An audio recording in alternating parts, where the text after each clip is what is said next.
¿Y si esa inteligencia artificial, aparentemente inofensiva, que redacta correos electrónicos conociera, en secreto, los historiales médicos más íntimos de miles de personas, y solo hiciera falta saber cómo preguntárselo para que los confiese?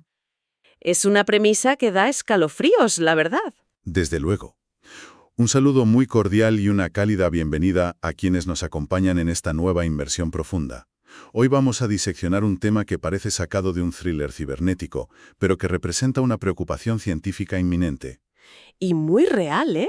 Muy real. El objetivo de nuestra exploración en esta sesión es analizar a fondo un estudio verdaderamente pionero. Se trata de una investigación liderada por Yuta Nakamura y su equipo de la Universidad de Tokio, titulada CARTA, Parametrización de escenarios de fuga de privacidad de modelos de lenguaje preentrenados.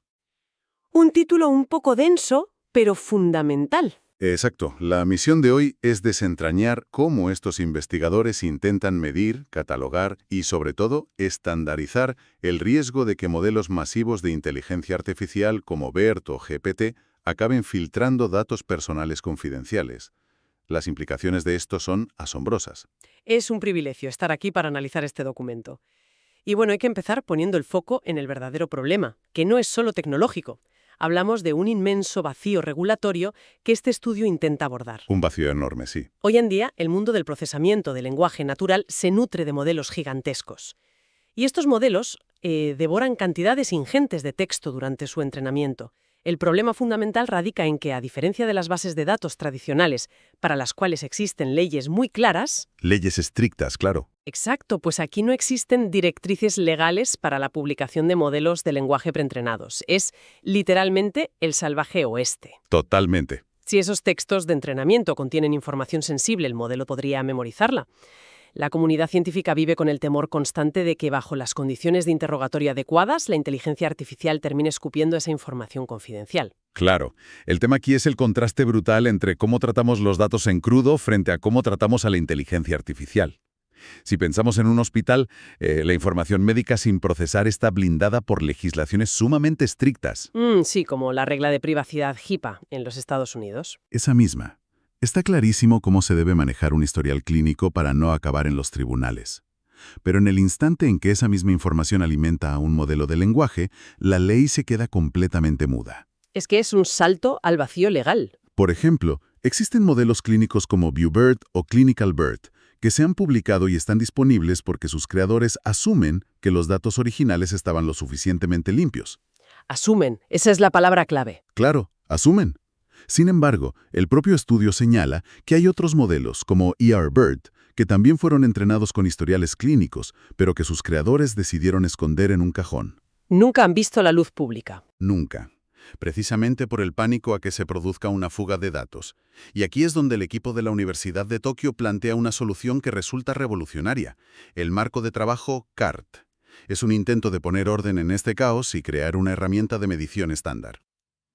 A ver, reconozco que el esfuerzo metodológico es digno de elogio. Intentar parametrizar el caos y ponerle métricas es el primer paso indispensable en cualquier disciplina científica.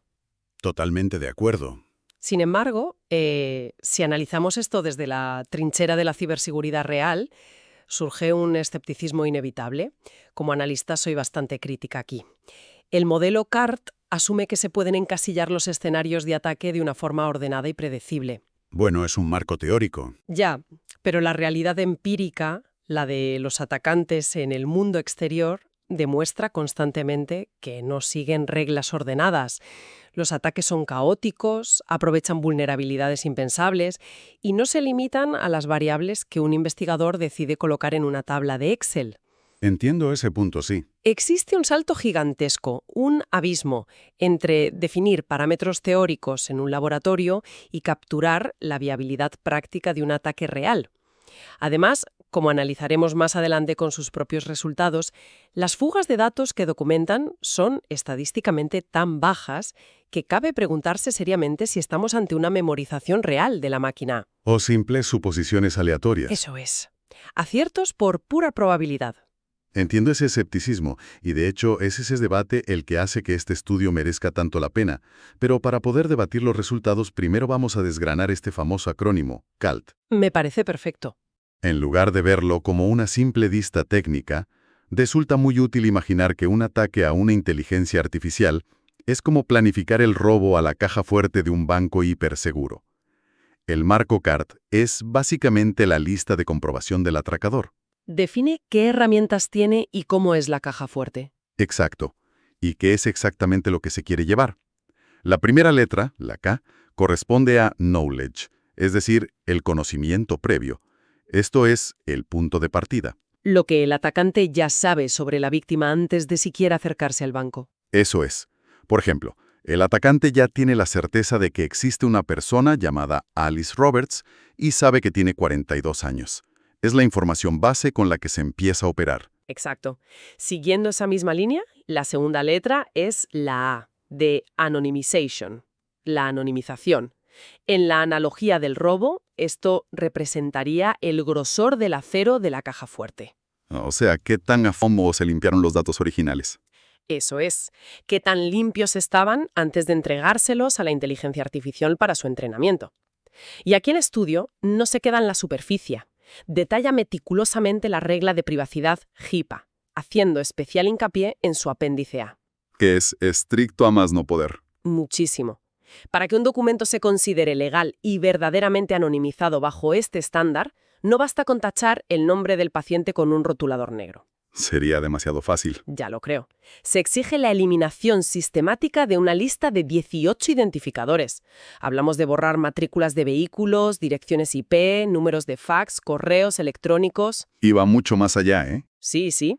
Exige eliminar cualquier subdivisión geográfica que agrupe a menos de 20.000 personas. O sea, si el paciente es de un pueblo pequeño, ese dato debe desaparecer porque podría ser identificativo. Totalmente. Incluso obliga a eliminar fechas exactas de ingreso o fechas de nacimiento, permitiendo conservar únicamente el año. Y metiendo a todas las personas mayores de 89 años en un mismo saco genérico. Exactamente. Fíjate que imaginar a un equipo o a un algoritmo revisando millones de líneas de texto para asegurarse de borrar el código postal de una aldea minúscula demuestra la inmensa fragilidad de la privacidad.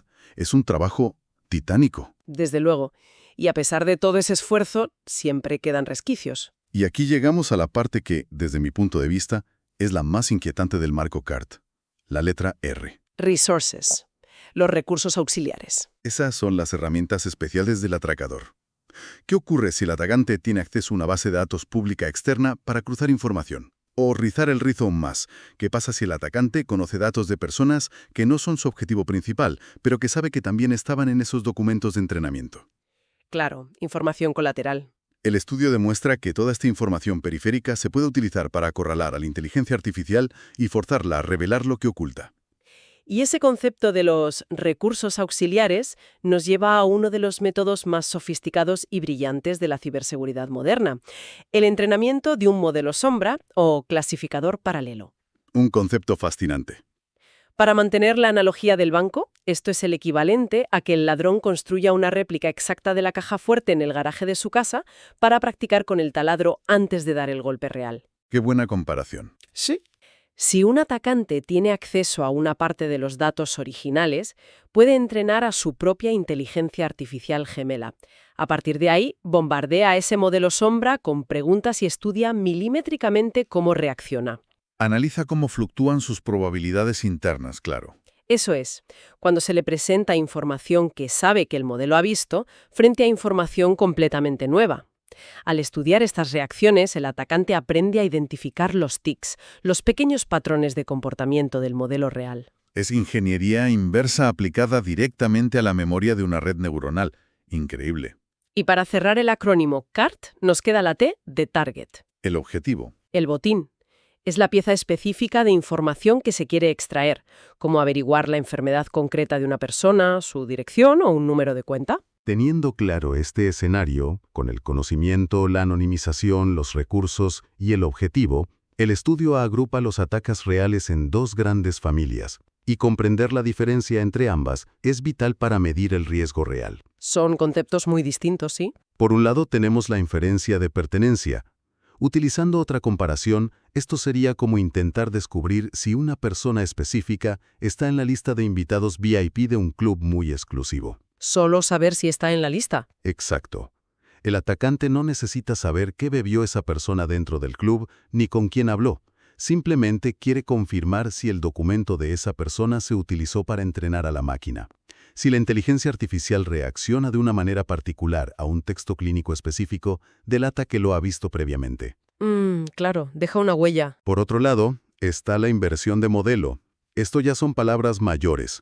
Sería como intentar adivinar los ingredientes secretos del plato de un chef de 3 estrellas Michelin simplemente probando una cucharada. Eso es mucho más complejo. Aquí, el objetivo del atacante es descubrir atributos concretos y totalmente nuevos de una persona. Por ejemplo, deducir qué enfermedad padece utilizando únicamente su nombre como punto de apoyo inicial. Un momento, porque esta distinción entre descubrir si alguien está en la lista o descubrir sus secretos más profundos plantea una cuestión fundamental, y es aquí donde la comunidad criptográfica choca frontalmente con enfoques como el de CART. A ver, cuéntame más sobre ese choque. El marco CART propone tapar agujeros, medir el riesgo parametrizando lo que el atacante sabe o deja de saber. Pero existe una corriente teórica muy consolidada que defiende que intentar proteger un modelo basándose en los supuestos conocimientos del atacante es una batalla perdida de antemano. Una batalla perdida. Totalmente. Esta corriente propone la privacidad diferencial, un concepto matemático introducido por Cynthia Dwork allá por el año 2006. Ah, sí, la privacidad diferencial. La privacidad diferencial ignora por completo a CART. No le importa lo que sepa el atacante. Lo que hace es inyectar un ruido estadístico calculado y deliberado dentro de la red neuronal durante su propia fase de entrenamiento. Como añadir estática a una señal de radio. Exacto. Este ruido, regulado por un factor llamado epsilon, actúa como una capa de niebla matemática. Inmuniza al modelo. Desde la perspectiva de la teoría de la información, la privacidad diferencial ofrece unas garantías de seguridad absolutas que la simple parametrización de CART jamás podrá alcanzar. Entiendo perfectamente la elegancia matemática de la privacidad diferencial, pero hay que romper una lanza enorme a favor de la practicidad de CART. A ver, ¿en qué sentido? Sobre la pizarra, el ruido matemático suena a la solución definitiva. Pero cuando se traslada al complejo mundo del procesamiento del lenguaje natural, ese ruido genera un problema catastrófico. La pérdida de utilidad. Exactamente. Si inyectas demasiado ruido estadístico para garantizar una privacidad absoluta, la inteligencia artificial pierde su capacidad de comprender los sutiles matices del lenguaje humano. Ya veo por dónde vas. Imagina cambiar palabras clave en un diagnóstico médico solo para añadir ruido. Un tumor benigno podría ser interpretado como maligno. El modelo se vuelve inservible. Pierde todo el sentido clínico. El equipo de Nakamura defiende que el modelo CART es vital precisamente porque permite medir el riesgo tangible en el mundo real sin destruir la utilidad del modelo.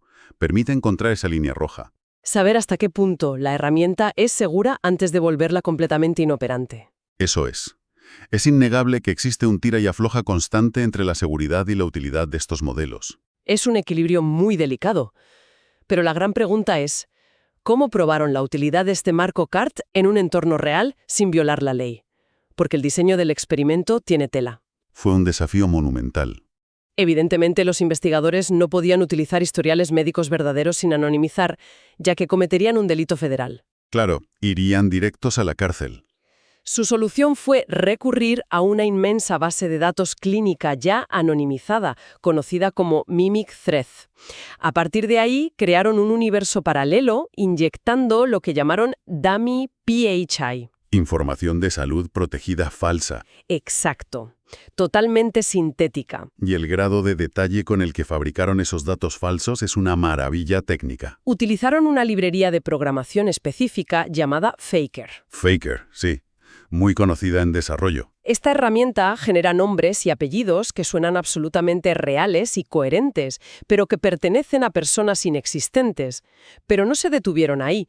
Para que los textos mantuvieran una coherencia clínica impecable, acudieron a otra base de datos, la I2B2. Para extraer contextos hospitalarios. De ahí extrajeron nombres de hospitales falsos, fechas y ubicaciones, y los fueron tejiendo dentro de los historiales médicos.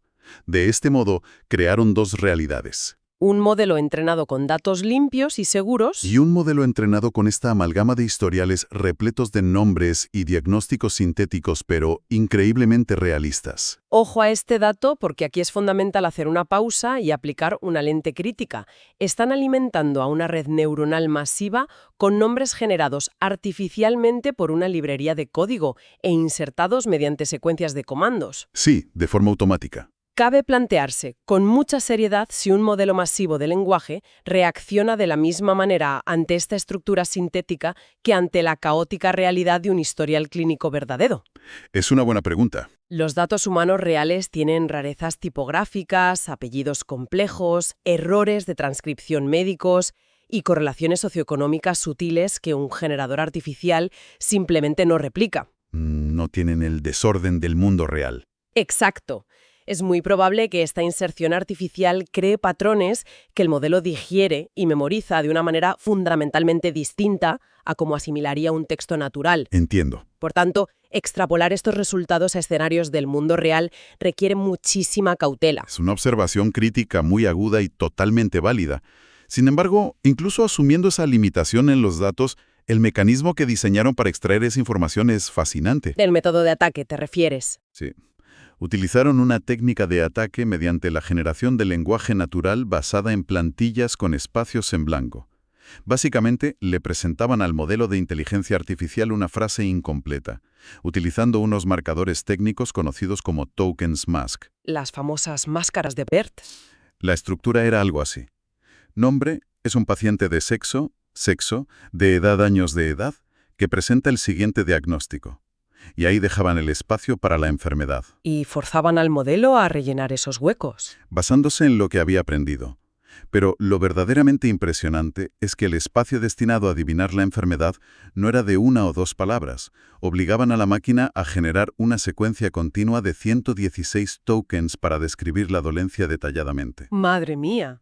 116 espacios en blanco. Una locura, ¿verdad? Es que forzar a un modelo a predecir 116 palabras consecutivas no es una tarea trivial, requiere un andamiaje estadístico monumental. Desde luego. No se limitaron a pedirle a la inteligencia artificial que adivinara la palabra más probable en un único intento.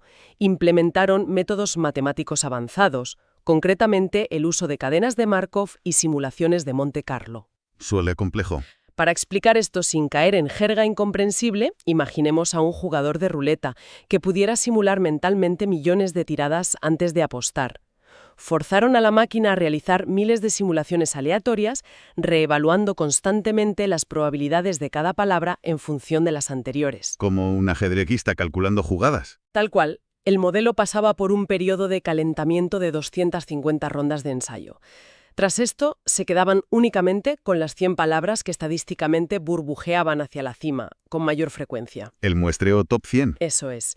Además, dado que un mismo diagnóstico puede escribirse de docenas de formas distintas, por ejemplo, ataque al corazón frente a infarto agudo de miocardio, Claro, el vocabulario médico es inmenso. utilizaron herramientas estándar del sector médico, como MetaMap 2020 y el Metatesauro UMLS, para unificar los conceptos y comprobar si el modelo realmente había acertado la enfermedad de fondo. Todo este colosal esfuerzo computacional tenía un único fin. Lograr que la máquina escupiera una asociación directa entre un nombre propio y un diagnóstico médico. Exactamente. Y eso nos lleva al clímax de la investigación, los resultados. El equipo probó 8 combinaciones diferentes jugando con las variables del marco CART. Desde escenarios con atacantes muy débiles hasta la tormenta perfecta, el denominado escenario K+A+R+. El peor escenario posible. En este nivel de máxima amenaza, el atacante conoce el nombre completo de la víctima, los datos de entrenamiento no sufrieron ninguna anonimización previa y, para colmo, el atacante dispone de una base de datos pública como recurso auxiliar.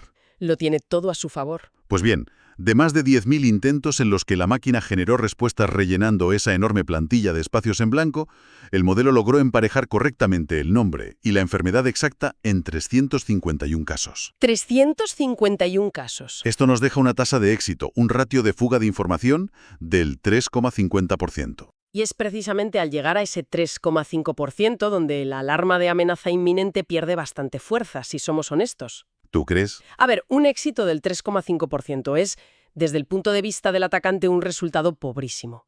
Pero lo que resulta verdaderamente revelador y tira por tierra la idea de una memorización masiva es comparar ese peor escenario posible con un escenario intermedio. ¿Te refieres al escenario sin recursos auxiliares? Sí, el K+A-R+, donde el atacante no tiene acceso a recursos auxiliares.